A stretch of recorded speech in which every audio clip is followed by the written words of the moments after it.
what I'd like to talk about for just a moment is the way in which I personally have come to see the universe and the way in which I question my place in the universe. Just ask yourself, if you didn't have some of the beliefs that you have, and you ask, how could I possibly make sense out of this universe that I live in? How do I fit into it? How can I find my purpose? Is there a purpose? And when I started to ask those kinds of questions, and I didn't try to defend some position I had, it opened up the whole world, a whole new perspective and view of the world, so that I could begin to have a core value or a sense of at-homeness in the universe that allowed me to be in the position I am in today. I've often wondered when I see men sitting on a bunk in prison, asking themselves, how can I make sense out of this? And when I was sitting on a bunk with 20 years to go before my release, I just asked, how can I make sense of all of this? And I know everybody has at one time or another must have asked that question. How do I make sense out of this chaos, out of this position I'm in, out of my life, out of the times that I'm having?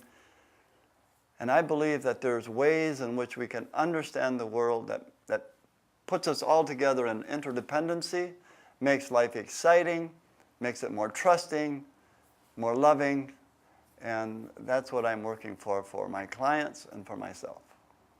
A point I'd like to really stress is the way in which we see ourselves in the universe. And many times we see ourselves in the universe as in a battle or on a journey. And what I'd like to have you think about is being in a universe that's a loving universe, one that really loves you. It gives you the air you need to breathe, the food you need, the water you need to drink. And then think for a moment about, the neurologists tell us that we come into the world with a tendency to want to help each other.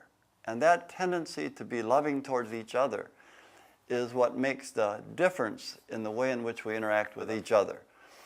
But the idea of being in a loving universe, where the universe has all of your concerns in mind, and it is not something that you have to overcome, but it's something that you must work with.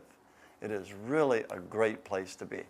And when I found the universe to be a loving home, it's kind of like Martin Heidegger used to talk about being at home, and I am at home in the universe. And once you're at home in a loving universe, it changes the way in which you see life.